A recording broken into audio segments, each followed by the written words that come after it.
But I wanted to ask you about the name of the book, Your Pristine Blueprint, and if you could tell us how you came up with that and why you use that to name the book. Yeah, I started thinking about this concept back about 30 years ago, actually. I was studying in a department of neurobiology and looking at embryologic development of chicks. And I just very much got into kind of morphogenic field type research and this concept that at the moment of our conception, a blueprint forms that can become a physical template for our physical form and can guide our growth and development as an embryo, and then later in life contains the operating instructions for our exquisitely complex physiology. You know, when you think about that, we have 37 trillion cells, each with millions of chemical reactions happening every second in a coordinated manner. There is something that is orchestrating that level of complexity that has not yet been explained by our current science. And so I believe that there is this kind of operating instruction set that is the orchestrator of that. And in the beginning, right when we're forming, this is pretty uncorrupted information. And then as we go through life, this gets contaminated or corrupted by misinformation. And actually, you mentioned how we've known each other a really long time and how I've done a lot of studying with your father. And he used to drive that point home quite a bit too, where he would just be always talking about how everything contains information, and some information is in harmony with the body and other information is not.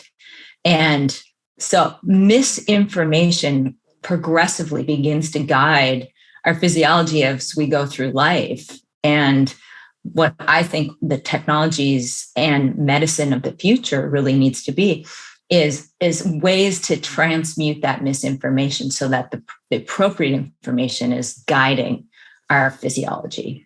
Yeah, when I read that, that title and saw blueprint, it hit me as information. I know that so dearly is important. That information we get that dictates whether we stay healthy or not. That is the originating pattern that moves on to energy and everywhere else. And I was really happy to see early on, you mentioned one of your favorite tools, and one of my favorite tools that is used to correct information is the ACMOS method.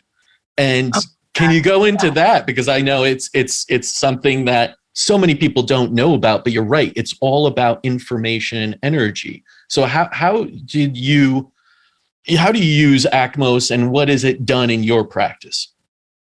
Oh my gosh. Well, it's a revolutionary treatment in the course of many of my patients' healing journeys.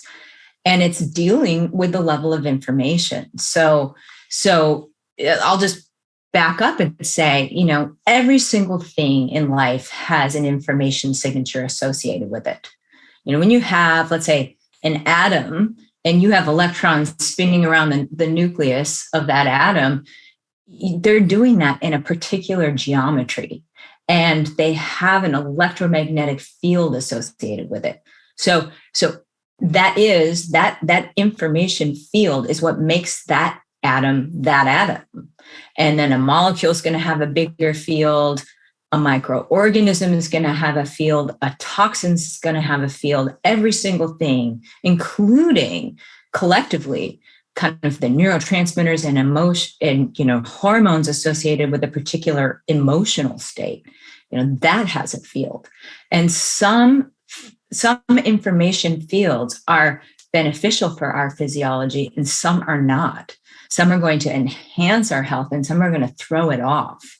And so the ACMOS, the reason why it's been so important in the healing journeys of my patients is that I'm able to ask, in the process of doing an ACMOS session with somebody, I'm able to ask their bodies what pieces of misinformation are creating dissonance in their system and throwing off their physiology.